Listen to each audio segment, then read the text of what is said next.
हैसियत भी हासिल है। और अखिलेश यादव मुख्यमंत्री उतनी ही विनम्रता से स्वीकार कर रहे हैं और कह रहे हैं परफॉर्मेंस और अच्छी करेंगे। इसमें विवाद में और इस पर नहीं चाहिए था। नहीं, और इस पर सवाल पूछने वाली मीडिया गलत है। वाह भाई। नहीं, मैं एक चीज कह रहा हूं, देखिए रविदास मेहरोत्रा जी पार्टी के हैं और जीत के चुनाव आए, तो उनको पता है कि अगर सरकार की पार्टी की छवि खराब हुई तो क्या होगा। मैं एक चीज आपको यहां बता दूं, रविदास मेहरोत्रा जी समाजवादी पार्टी के पहले विधायक थे, जिन्होंने जैसे ही ये कार वाला मामला आया था कि विधायक निधि के मामले थे, कार खरीद जाए, उन्होंने कहा नहीं, ये गलत है, पार्टी की छवि खराब होगी और सरकार की छवि खराब होगी। मतलब तब तक ये रविदास मेहरोत्रा जी सबसे पहले निर्णय लिया। तो ये चीजें जैसे ही पार्टी के मुखिया नहीं, अगर कोई भी पार्टी के जिम्मेदार ये जानता है, मानता है थोड़ी जी गलत हो रही तो उसको तुरंत पॉइंट आउट किया। बाकी मैं कहूंगा मुख्यमंत्री जी ने इनकी बात को माना भी। सुभाष जी एक जानकारी दूं, जिस दिन ये अनाउंसमेंट हुआ उस दिन मुलायम सिंह यादव लखनऊ में ही थे। जब मुलायम सिंह यादव और मुख्यमंत्री का मिलना हुआ तो उन्होंने कहा कि ये फैसला ठीक नहीं है। हाँ जी, बिल्कुल। और अगर यही बात मैं उनसे पूछूंगा राजन चौधरी जी से तो वो कहेंगे आप तो वहां थे नहीं। अरे भाई साहब, मेरे होने की जरूरत नहीं, मैं 25 साल क्या करता रहा। आप रविदास जी से पूछिए, ये बेचारे विधानसभा से निकले और उन्होंने कहा ये फैसला गलत है, पार्टी हित में नहीं, सरकार हित में नहीं, इसको वापस ले लेना चाहिए। और मुलायम सिंह जी ने और अखिलेश यादव ने इनकी बात को माना। तो इसमें कौन सी ऐसी बात है कि कोई भी गलत चीज को पॉइंट आउट कर सकता है। तो नेताजी तो पार्टी खड़ी किए हैं, आज राष्ट्रीय राजनीति में एक पिलर के रूप में है, 2014 में प्रधानमंत्री पद के लिए पूरी ताकत लगाएं, जोर लगाएं। तो अगर पार्टी को संभालने की कोशिश करें तो कौन सी राजेंद्र चौधरी को बुरा लगने की बात है। जी चलिए, मुझे लगता है कि शायद अब इस मुद्दे पर बहुत कुछ चर्चा हम कर चुके हैं। राजेंद्र चौधरी जी, आपसे पूरी विनम्रता के साथ सिर्फ यही मैं आपको सुझाव देना चाहूंगा, आप कहीं पर भी कैसा भी बर्ताव करें, कहीं पर भी कैसी भी प्रतिक्रिया दें, कोई फर्क नहीं पड़ता। लेकिन जब आप समाचार प्लस चैनल पर आए ना आए वो आपकी मर्जी, लेकिन जब आप समाचार प्लस चैनल पर आए तो शब्दों में संयमित रहें। आपका जो आचरण है वो गरिमामयी होना चाहिए। आप एक उम्रदराज नेता हैं, अनुभवी नेता हैं, लोगों को आप पर आस्था है, भरोसा है, और उस भरोसे को अपने शाब्दिक संचार के माध्यम से बना के रखा जाए तो बेहतर है। सुभाष जी, सही कह रहा हूं मैं? नहीं, बिल्कुल ठीक कह रहे हैं, बिल्कुल सही कह रहे हैं। इसमें कौन सी बड़ी बात, मतलब सच को फेस नहीं करना चाहते। मुझे लग रहा समाजवादी पार्टी के जो प्रवक्ता हैं राजेंद्र चौधरी, वो सच से पता नहीं क्यों डरना चाह रहे हैं। मुख्यमंत्री इस बात को मान रहा है, पार्टी के मुखिया मान रहे हैं, सीनियर एमएलए मान रहे हैं इस बात को, लेकिन राजेंद्र चौधरी को लग रहा है कि नहीं, शायद चीजें गलत हैं। जी रविदास मेहरोत्रा जी, आपसे चलते चलते आपकी आखिरी रिएक्शन लेना चाहूंगा। जी, आपसे आपकी आखिरी रिएक्शन लेना चाहूंगा। रिएक्शन इस सवाल के माध्यम से कि जो सारी बातें अमिताभ जी, सुभाष जी, आप जो समझ रहे हैं, कह रहे हैं, ये सारी बातें क्या राजेंद्र चौधरी जी को ईमानदारी से समझाई जाएंगी कि भैया जी, आदरणीय, मान्यवर, गणमान्य, जब मुलायम सिंह जी कह रहे हैं और अखिलेश जी उसको मान रहे हैं, आप अखिलेश जी के पीछे खड़े थे, तो फिर आप तमतमा क्यों रहे हैं? उनको समझाइए चीज। मैं एक लाइन और कह दूं, फिर रविदास जी उत्तर दे। रविदास जी, मेहरोत्रा जी, एक मिनट दीजिए। अखिलेश जी के पास ये विकल्प भी था, किसी ने विकल्प छीना नहीं था मुख्यमंत्री से कि वो कहते कि कोई नाराजगी ही नहीं है तो इस सवाल पर क्यों जवाब दूं। लेकिन उन्होंने नहीं कहा, वो ईमानदार व्यक्ति हैं, इसलिए मैं उनका सम्मान करता हूं। अखिलेश यादव में ईमानदारी है, इसलिए उन्होंने कहा कि हाँ, वो नेता है और उनको हक है नाराज होने का। भाई रविदास जी बोलिए। माननीय मुलायम सिंह जी हम लोगों की पार्टी के सर्वमान नेता हैं, मुखिया हैं, और पार्टी के राष्ट्रीय अध्यक्ष हैं। उनको ये पूरा अधिकार है कि सरकार ठीक चले, सरकार जनता की आशाओं में खरी उतरे, और इसके लिए वो जो बात भी कहते हैं उचित है। और हम लोग ये चाहते हैं कि सरकार पर मुलायम सिंह जी का पूरा अंकुश कायम रहे, और सरकार जब कहीं भी मंत्री ठीक ना काम करें, माननीय मुलायम सिंह जी उस पर अंकुश लगाएं। और 2014 में हमारा लक्ष्य है, ये हमारा सपना है कि सरकार बने देश केंद्र में और माननीय मुलायम सिंह जी इस देश के प्रधानमंत्री हो। लेकिन आपका सपना तब पूरा होगा जब ईमानदारी से काम करेंगे। राजेंद्र चौधरी जी सुनिए, राजेंद्र चौधरी जी, लोग जैसे लोग जो हैं, अगर जानबूझ के उस सपने में पलीता लगाते नजर आएंगे मंचों पर, तो फिर सपना ही रह जाएगा। मेहरोत्रा जी, नहीं, हम लोग जो है भाई, आप बीमारी का इलाज कैसे करेंगे? जब उस बीमारी का होना मानेंगे, जब आप उस बीमारी को डायग्नोज करेंगे, आप जब छिपा लेंगे कि नहीं जी कोई बीमारी नहीं है, तो इलाज क्या खाक होगा?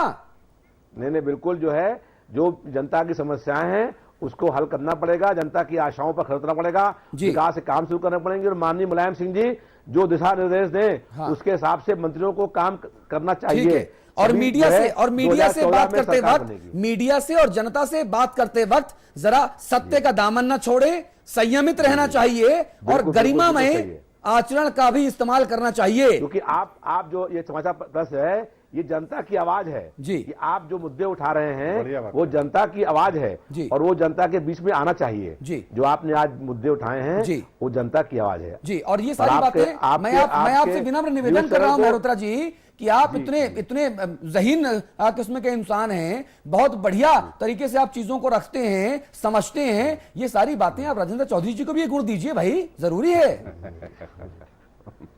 अमिताभ जी आपके आखिरी रिएक्शन। जी जी देखिए मैं यही कहूंगा, ये केवल पिता पुत्र का मामला नहीं है, ये एक पार्टी के भविष्य का सवाल भी है। भूतो न भविष्यति वाला बहुमत हासिल किया जिस पार्टी ने, और एक युवा चेहरा दांव पर है, एक ऐसा ईमानदार चेहरा, स्वप्नदर्शी चेहरा जो कुछ करना चाहता है। तो स्वाभाविक है अगर मुलायम सिंह जी ने कुछ कमियों की ओर इंगित किया, और वो कमियां कोई आसमान से नहीं आई, वो कमियां आप 4 महीने के अखबार उठा के देख लीजिए, आपको भी पता है, प्रदेश को भी पता है। कहीं कोई दुर्घटना घटती है तो मुलायम सिंह को पीड़ा होना स्वाभाविक है, क्योंकि उनकी सरकार पर सवाल उठता है। और उतने ही अदब से, उतनी ही सलाहियत के साथ मुख्यमंत्री ने उस बात को स्वीकार किया और ये वचन दिया देश के सामने, मीडिया के सामने कि हम यानी सरकार और बेहतर काम करके अपने नेता को संतुष्ट करेगी जी। ये प्रसंग यहां खत्म होता है। लेकिन अगर आप काला कंबल डाल देंगे चीजों पर जी, कूड़े घर पर आप कंबल डाल दें तो उसकी दुर्गंध तो आएगी, कूड़ा दिखेगा नहीं लेकिन दुर्गंध तो आएगी ना। तो जरूरत है कूड़े का निस्तारण हो जी, उस पर कंबल डालने से काम नहीं चलेगा जी। और जो भी लोग कंबल डालने का काम कर रहे हैं, मुझे लगता है कि ना तो वो मुलायम सिंह जी के प्रति ईमानदार हैं, ना अखिलेश जी के प्रति ईमानदार हैं जी, ना पार्टी के प्रति ईमानदार, ना पार्टी के प्रति ईमानदार है। जो भी लोग ये कह रहे हैं कि कूड़े पर कंबल डाल दो और फोटो खिंचा के ईमेल कर दो सब जगह कि सब अच्छा हो गया, वो ठीक नहीं है। और इसीलिए हम लगातार ये गुजारिश कर रहे हैं सभी पार्टियों के सभी प्रवक्ताओं से, सभी नेताओं से कि आप कहीं पर कुछ भी कहें, कुछ भी करें, कैसे भी दिखें, फर्क नहीं पड़ता, लेकिन समाचार प्लस खरा सोना है। हम जो कहते हैं ठोक कर कहते हैं, हम किसी से डरते नहीं, किसी के आगे झुकते नहीं, हम मर्यादाओं का उल्लंघन करते नहीं। और इसीलिए आप सभी से ये अपेक्षा करते हैं, ये उम्मीद करते हैं कि आप भी मर्यादित रहें, संसदीय भाषा का इस्तेमाल करें और आपका जो आचरण है वो आपकी गरिमा को कम ना करे, आपकी गरिमा को बढ़ाए, क्योंकि आप एक सरकार के प्रवक्ता हैं और वो सरकार जनता ने चुनी है। प्रदेश के 22 करोड़ लोगों की निगाहें युवा मुख्यमंत्री अखिलेश जी के ऊपर हैं। अखिलेश जी ने तमाम सपने बुने हैं, अखिलेश जी ईमानदार हैं, ईमानदारी से सरकार और प्रदेश को चलाना चाहते हैं, ईमानदारी से विकास करना चाहते हैं। तो ऐसे शब्द बोलकर उन सपनों में और उन प्रयासों में पलीता ना लगाएं। ये हमारा एक सुझाव है, ये हमारी एक सलाह भी। आप सभी मेहमानों का बहुत बहुत शुक्रिया। एक यहां ब्रेक ले रहे हैं, ब्रेक के उस पार उत्तराखंड की बात होगी। सत्तारूढ़ उत्तराखंड कांग्रेस पार्टी में भी वहां पर जमकर कलह मची हुई है। तुरंत लौटते हैं।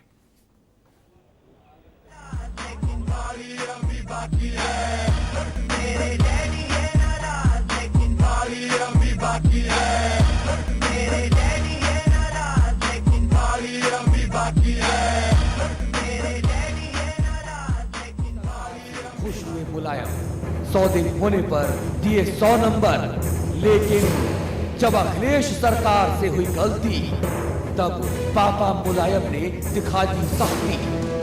भरी सभा में नेताजी हुए नाराज, बोले जल्द ही गिरेगी गाज, देखिए गुस्से में नेताजी। स्टेट टीम का यंगेस्ट सर्विसमैन हूँ बॉस, मजाक थोड़ी ना है। तुम ना थोड़ी प्यास बढ़ाओ, थोड़ा पसीना बहाओ, थोड़ा डेडिकेशन दिखाओ, थोड़ी और प्यास बढ़ाओ। अरे कंचू की प्रैक्टिस काम में लाओ और जल्दी आउट हो जाओ तो रनर बन के मैच जिताओ। फिर जो प्यास लगेगी वो लिम्का से बुझेगी। प्यास बढ़ाओ, लिम्का। मॉम, आज खाने में क्या है? लौकी, और लौकी सुन के भागना मत, आज स्पेशल है। आज लौकी का कोफ्ता बनाया, और सुनो वैसे कल का करेला भी है। अरे तुम कहाँ जा रहे हो? आज मीठे में क्या है? वो करेगी कि करेला स्पेशल बना, ये खाता ही नहीं। खाने के बाद मीठे में कुछ मीठा हो जाए। India's largest university, with 25,000 students from 26 states of India and 16 countries. 25 international tie-ups. Placements in 300 corporates. Hostel facility for 15,000 students. Ranked amongst the top universities of India. 600-acre campus. Lovely professional university. Transforming education, transforming India.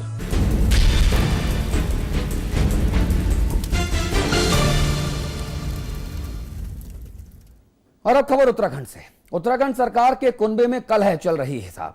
कभी मंत्रियों की आपस में ठन जाती है तो कभी अपनी ही पार्टी के नेता मंत्रियों पर निशाना साधने लग जाते हैं। इस कुनबे में कलह का कारण क्या है, ये हम बिग बुलेटिन में बताएंगे और ये समझने की कोशिश करेंगे कि किन किन मंत्रियों और किन किन नेताओं में क्यों टसलबाजी चल रही है। उत्तराखंड में कांग्रेस हल्का छिड़ा बयानबाजी का महासंग्राम। सामने आए मंत्रियों के मतभेद, एक दूसरे पर आरोपों की बौछार। आखिर क्यों आपस में तकरार, कुनबे में कलह। इन दिनों उत्तराखंड सरकार के कुनबे में कलह चल रही है, लेकिन इसकी वजह किसी को मालूम नहीं। अपनी ही पार्टी का कोई ना कोई नेता सरकार के खिलाफ मोर्चा खोल देता है, या फिर सरकार में शामिल जो मंत्री हैं वो एक दूसरे की टांग खिंचाई में लग जाते हैं। ऐसे में मुख्यमंत्री विजय बहुगुणा जी के लिए जो मुश्किलें हैं वो विकास की हैं, वो व्यवस्था को सुधारने की हैं, लेकिन इन सरफटौल को मैनेज करने के लिए भी हैं।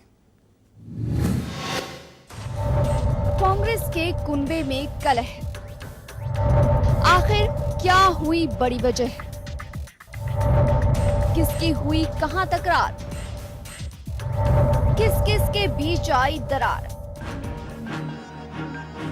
उत्तराखंड कांग्रेस में मतभेद का सिलसिला खत्म होने का नाम नहीं ले रहा है। धीरे धीरे हालात बिगड़ते जा रहे हैं और कलह रोकने की हर कोशिश बेकार साबित होती जा रही है। इस बार धारचूला विधानसभा क्षेत्र से कांग्रेस के विधायक हरीश धामी नाराज हैं और अपनी ही सरकार के मंत्री जी को कोसने में लगे हैं। उन्होंने अपनी ही पार्टी के मंत्री जी को इतना भला बुरा कहा है कि अब तक मंत्री जी गुस्सा हो गए होंगे। और तो और आपदा मंत्री यशपाल आर्या पर आपदाग्रस्त क्षेत्रों की उपेक्षा करने का आरोप लगाया गया। यही नहीं, विधायक हरीश धामी ने मंत्री जी के खिलाफ आंदोलन की भी चेतावनी दे डाली। कहीं ना कहीं आपदा मंत्री जो है, मुझे लग रहा है कि हरीश धामी को अनदेखा कर रहे हैं। हरीश धामी के चक्कर में क्षेत्र की जनता का हित चाह रहे हैं, तो ये मैं बर्दाश्त नहीं करूंगा।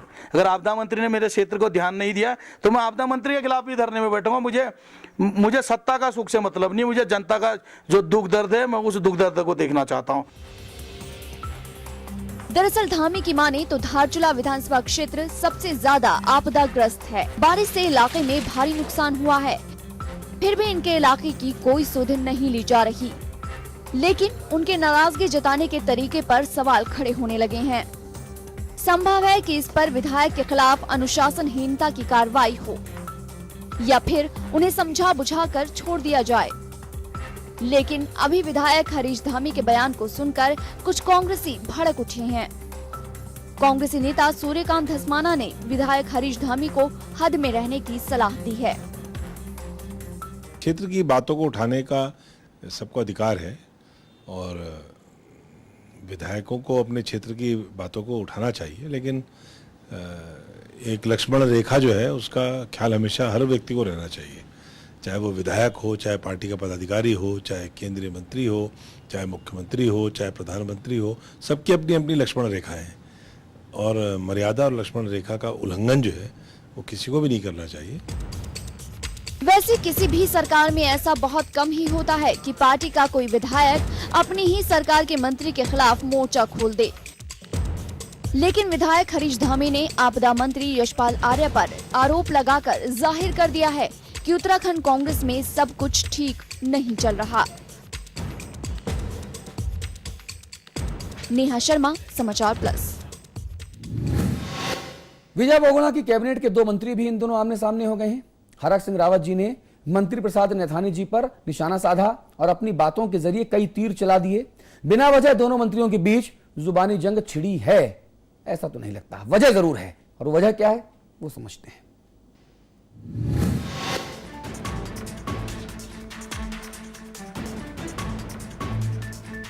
उत्तराखंड में कांग्रेस में कलह थमने का नाम नहीं ले रही है। इस बार राज्य के 2 मंत्रियों ने एक दूसरे के खिलाफ मोर्चा खोल दिया है।